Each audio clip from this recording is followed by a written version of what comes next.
So, okay guys, ito another day, another vlog tayo. Yan, yung magina ko, tanghaling tapat, nagayang umalis.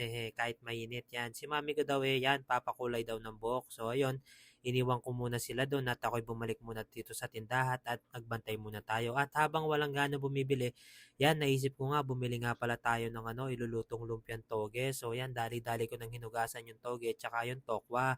At eto nga, hahatiin na natin guys. Grabe, ang init ng panahon ngayon, di ba? At yun, may nangistorbo, may bibili, may bumili.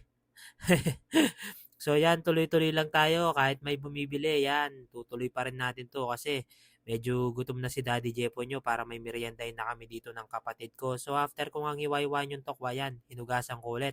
At ito, ilalagay na natin yung ating legendary kawari at nilagyan na natin ng yan, na mantika. So, tuloy-tuloy lang tayo mga sir, yan. Habang wala sila mami para pag-uwi niya, may mimeriendahin siya kung hindi siya gagabihin. Ayan, kita nyo naman. Napakadali lang naman palang lutuin nito guys. At ang laki din ng tubo kung binibusiness nila. Nako, hindi ko na lang sasabihin magkano lang binili ko dyan. Pero marami ka na magagawa. Yan, ganyan-ganyan lang. Para ka lang nagsasangag, gisa-gisa lang. Tapos yan, lagyan mo lang ng konting pampalasa. Siyempre, hindi mawawala yung magic sarap, yung nagpapasarap sa pagkain ng at Pinoy. At ayun guys, bigla ako nawalan ng gasol. Nako, talaga naman, no? So, siyempre, tinawagan natin si Kuya. Yan, buti na lang, mabilis yung responde niya. Kung hindi, hindi natin matutuloy yung pagluluto natin. Yan, thank you, Kuya. You're my savior. Ayan, puk, kita nyo, yan. May gasol na tayo ulit. So, ituloy na natin ang pagluluto. At ayan, iniwahiwalay ko na yung lumpia wrapper, mga guys. At ayun, nilagyan ko ng konting oyster sauce para may konting lasa pa. So yan, kita nyo, 'di ba? Napakadali. At ayun, pagkaluto nga yan, nahanguin lang natin 'to at papalamigin, syempre. So habang pinapalamig natin, gumawa na ako ng napakasarap nating suka para mamaya, nako. Habang bino-voice over ko 'to, naglalaway pa rin ako.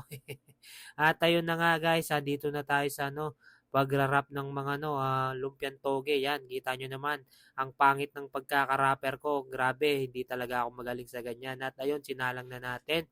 Grabe, madaling-madali na si Daddy Jebo dyan. Ayan, taste check natin. Yan, na ano ka pa, napaso ka pa nung takaw mo kasi. Yan, kita nyo, di ba? Takaw-takaw ko. At ayun, nasamid ako. Ang init. Grabe talaga. Kita nyo, di ba? Yan, try natin ulit. Yan, sigurado na yan. Binlo ko na ng mabuti at syempre hindi mawawala yung coke yan. So, yan, pagkatapos niyan, fast forward na tayo. Ito si mami ko, nasundo ko na pala. Yan, kita nyo, may naglalaro na naman ng ganda-gandahan. At ayan nga yan, nagkaayaan kami ni mami na wala na palang diaper yung anak namin. Talaga naman, di pa nagsasawa, nagpapakamera to. Kita nyo naman, ako naman. Yan, kita nyo, para kung Koreanong hilaw. At syempre, yan, di naman talaga yung diaper yung purpose namin dito. Yan, sumegway na ako ng konting pansit canton kasi konti na lang yung natin na tinitinda dun sa tindahan. Syempre, para hindi masayang yung patak. At ayan guys, nandito na tayo sa pagbabayad lang. Yan lang naman yung binili ko kasi lang tayo yung maliit na cart para mabilis. At ito, naka 2 boxes lang kami ni Mami. Yan. After nga nito, nagkaayaan na nga kami ni Mami na bibili na lang daw kami na lechon manok for dinner. So yan, kita nyo naman. Napakasarap ng manok dyan guys. Diyan kami bumili ni Mrs. Dito lang sa intersection sa amin. At ayan, kakain na kami. Yan, kita nyo naman. Busog na naman si Daddy Jepo nyo. At ito, mas masarap pagkasama ko yung asawa ko, napakaganda, grabe. So yun lamang po, bye-bye. Siyempre, hindi mawala yung finger art kayo sa akin. God bless you po.